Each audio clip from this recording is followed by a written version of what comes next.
Quiero empezar con algo que probablemente has hecho más de una vez en tu vida. Has tenido una idea, una buena idea, una idea que te generaba genuina emoción, que se sentía como algo que podía funcionar, que tenía forma y tenía propósito y tenía la energía de las cosas que valen la pena perseguir, y la tuviste durante un tiempo. La pensaste, la desarrollaste en tu cabeza, hablaste de ella con alguien de confianza o quizás no la compartiste con nadie porque todavía no estaba lista para ser compartida. Y luego, en algún punto, sin que hubiera una decisión consciente de abandonarla, la idea simplemente fue perdiendo fuerza, fue diluyéndose, fue convirtiéndose en algo que algún día vas a hacer, que tienes pendiente, que está ahí esperando el momento correcto, que nunca termina de llegar. Si eso te suena familiar, y estoy bastante seguro de que suena, este capítulo de Napoleon Hill es para ti,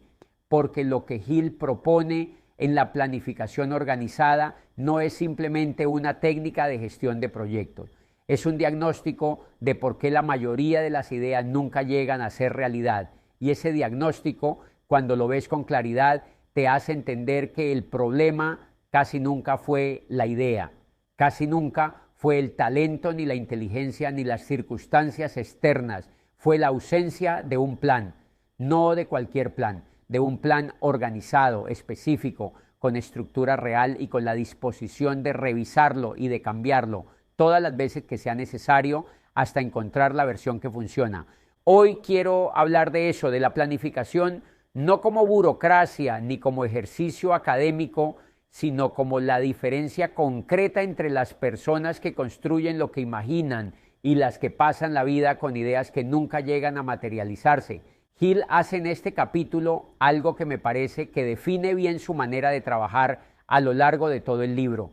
No habla de la planificación en abstracto, no da principios generales que suenan bien pero que uno no sabe exactamente cómo aplicar a su situación específica. Da pasos concretos, en un orden específico, con una lógica detrás de cada uno que uno puede examinar y evaluar. Y el primer paso que propone es uno que muchas personas saltan porque les parece que ya lo saben, que ya está claro, que no requiere el tiempo y la atención que Hill dice que requiere. El primer paso es esto: decide exactamente qué es lo que quieres, no aproximadamente. No en el nivel de quiero un negocio exitoso o quiero libertad financiera o quiero hacer algo que importe. Exactamente, con la precisión que le darías a una dirección que le das a alguien que no conoce el camino. Y la razón por la que ese paso es más difícil de lo que parece, la razón por la que muchas personas creen que lo han hecho cuando en realidad lo han esquivado, es que ser exacto implica comprometerse, implica decir esto y no aquello, implica renunciar a la comodidad de la ambigüedad que te permite imaginar que todas las posibilidades siguen abiertas. Cuando eres exacto, cierras puertas, y cerrar puertas, aunque es lo que hace posible caminar por una de ellas de verdad, genera una incomodidad que muchas personas resuelven manteniendo todo vago. Hill dice que esa vaguedad es exactamente lo que impide que la planificación produzca resultados, porque no puedes planificar hacia algo que no sabes exactamente qué es. No puedes tomar decisiones coherentes en el camino si no tienes una imagen nítida de a dónde vas. No puedes evaluar si lo que estás haciendo te acerca o te aleja de tu meta, si la meta es una nube en lugar de un punto en el mapa.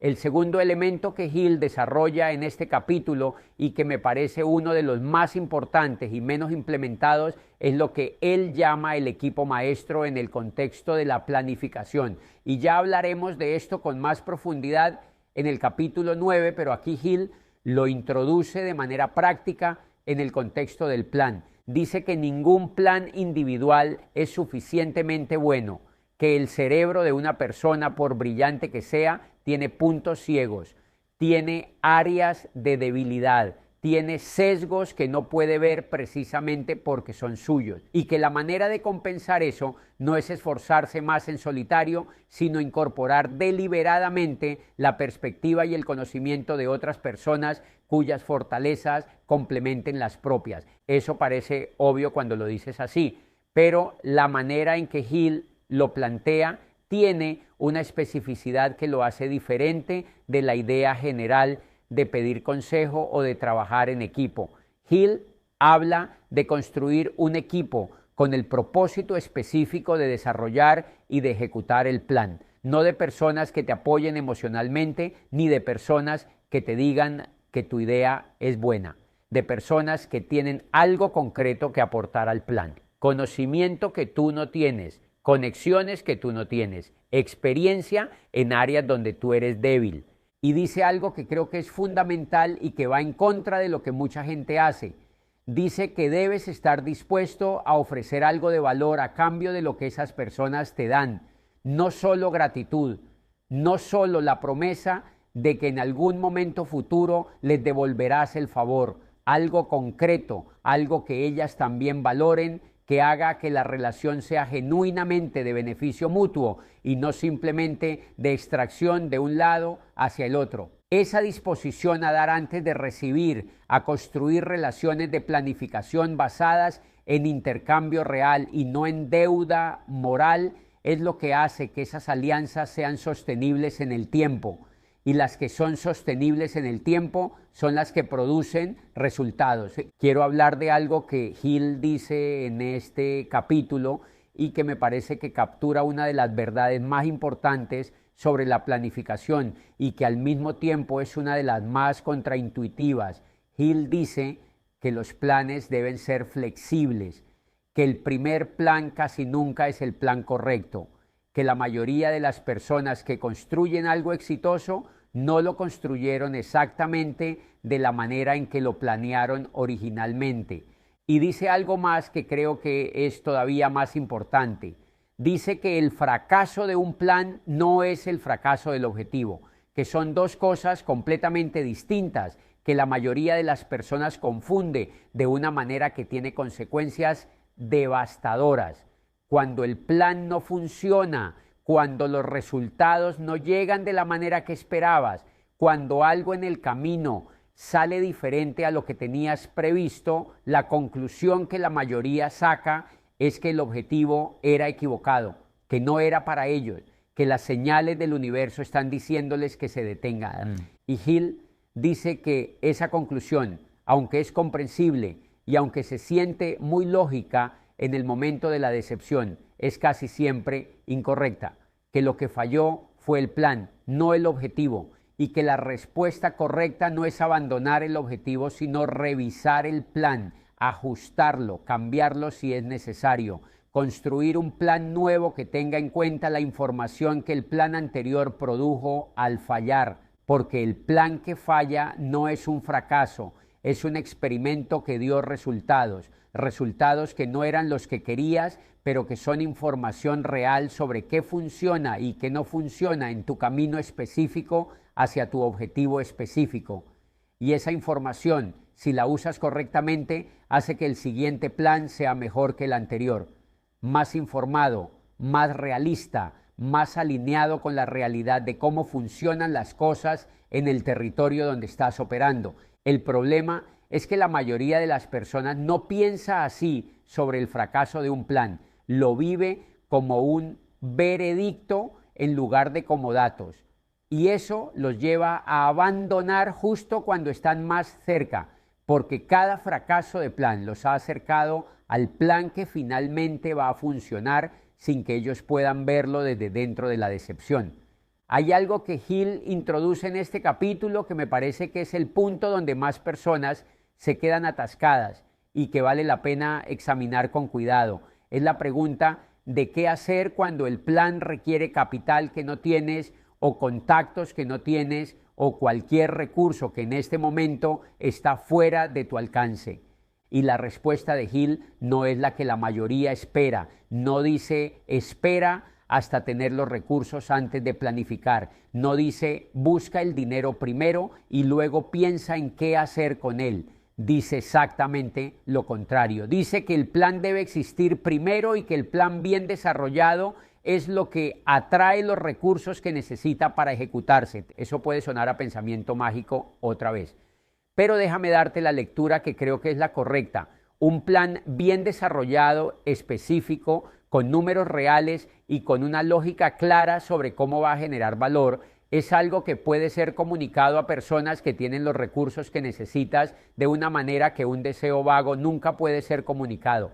No porque el universo conspire a tu favor, sino porque un plan concreto le permite a alguien con capital o con contactos ver exactamente qué se está proponiendo, evaluar si tiene sentido y decidir si quiere ser parte de ello. La mayoría de las personas no consiguen los recursos que necesitan, no porque esos recursos no existan, sino porque no tienen un plan suficientemente desarrollado como para comunicar de manera convincente por qué alguien más debería querer dárselos. Y eso, que parece un problema de acceso, es en realidad un problema de planificación. Quiero hablar de algo que Hill menciona casi al pasar en este capítulo, pero que cuando me detuve en ello me pareció uno de los puntos más honestos de todo el libro. Hill habla del papel de la persistencia en la planificación y lo que dice no es la versión motivacional que uno esperaría. No dice que si persistes suficientemente todo va a funcionar. Dice algo más matizado y más útil. Dice que la persistencia sin flexibilidad es obstinación, que hay personas que confunden seguir con el mismo plan que no está funcionando con ser persistentes hacia su objetivo y que esa confusión, que parece una virtud porque involucra compromiso y consistencia, produce resultados peores que los que produciría cambiar el plan a tiempo. La persistencia real, la que produce resultados, no es aferrarse al plan original contra toda evidencia, es aferrarse al objetivo mientras se tiene la flexibilidad de cambiar el plan todas las veces que sea necesario. Es esa combinación específica de claridad sobre el destino y flexibilidad sobre el camino la que caracteriza a las personas que eventualmente llegan a donde querían llegar. Y eso requiere algo que es más difícil de lo que parece. Requiere la capacidad de distinguir entre el objetivo y el plan, de saber cuándo lo que está fallando es la ruta y no el destino, de no dejar que el apego emocional a una manera específica de hacer las cosas interfiera con la evaluación objetiva de si esa manera está produciendo lo que necesita producir. Quiero cerrar con algo que me parece la idea más práctica de todo el capítulo y que puedes empezar a aplicar hoy, no mañana, no cuando las circunstancias sean mejores. Es una pregunta, una sola pregunta que Hill plantea de manera implícita a lo largo de todo el capítulo y que cuando la haces explícita cambia la manera en que te relacionas con cualquier proyecto que tengas en este momento. La pregunta es esta: ¿qué tiene que ser verdad para que esto funcione?